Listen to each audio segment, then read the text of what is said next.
आदाब नमस्कार, मैं हूं अजर और आप देख रहे हैं मंथन टुडे। उत्तर प्रदेश की राजनीति में 2027 का विधानसभा चुनाव भले अभी दूर हो, लेकिन भारतीय जनता पार्टी ने अपनी चुनावी बिसात पर मोहरे तेजी से सजाना शुरू कर दिया है। पार्टी अध्यक्ष नितिन नवीन के ताजा फैसले ने लखनऊ से दिल्ली तक हलचल बढ़ा दी है। उत्तर प्रदेश की कमान विनोद तावड़े को प्रभारी और गुजरात के जगदीश ईश्वर भाई पटेल को सह प्रभारी बनाया गया है। सवाल उठ रहा है कि ये सामान्य संगठनात्मक बदलाव है या इसके पीछे बड़ी चुनावी पटकथा तैयार हो रही है। सियासी गलियारों में चर्चा इसलिए तेज है क्योंकि गुजरात का नाम आते ही नरेंद्र मोदी और अमित शाह की वो चुनावी शैली याद आती है जिसमें बूथ से लेकर वार रूम तक बारीक नजर रखी जाती। अब उसी अनुभव वाले चेहरे को उत्तर प्रदेश में उतारना बड़ा संकेत है। जगदीश पटेल की नियुक्ति कहानी को और दिलचस्प बनाती है। वह 2024 के लोकसभा चुनाव में वाराणसी में प्रधानमंत्री नरेंद्र मोदी के अभियान से जुड़े रहे और चुनाव की अधिसूचना से महीनों पहले ही वहां सक्रिय बताए गए। यानी उत्तर प्रदेश उनके लिए अनजान जमीन नहीं है।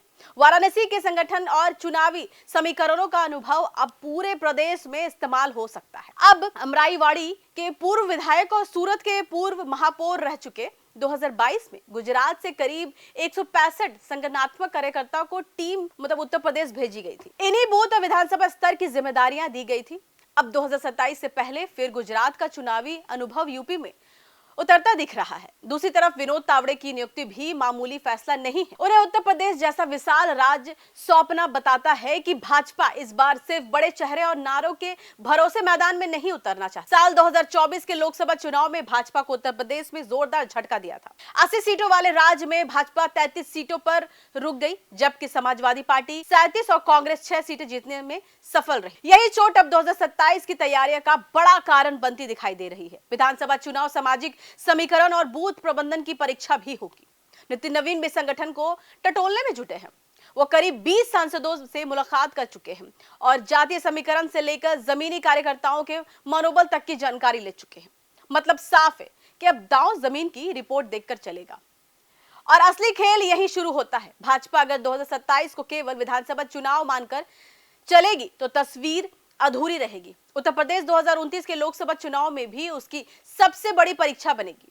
2024 ने दिखा दिया है कि मजबूत केंद्रीय नेतृत्व के बावजूद अगर प्रदेश का संगठन और सामाजिक गणित कमजोर पड़ जाए तो चुनावी किला दरक सकता है। इसलिए 2027 को 2029 की बड़ी तैयारी माना जा सकता है।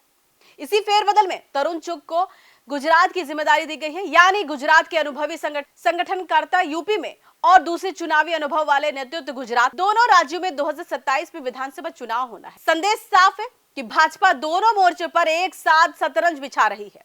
फिलहाल इसे मोदी शाह मॉडल ही की हूबहू वापसी कहना जल्दबाजी होगी, लेकिन उसके कई चुनावी औजार जरूर दिखाई दे रहे हैं।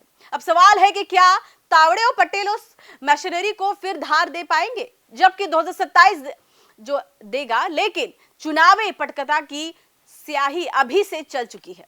यही दाव आने वाले महीनों में भाजपा की चुनावी दिशा तय करेगी। चलिए फिलहाल की इतना ही। देश विदेश की ताजा खबरों को देखने के लिए देखते रहिए मंथन टुडे। अगर आपने हमारे चैनल को सब्सक्राइब नहीं किया तो अभी करें, लाइक करें, शेयर करें, फॉलो करें और ऐसी निष्पक्ष पत्रकारिता देखना तो देखते रहिए मंथन टुडे। शुक्रिया।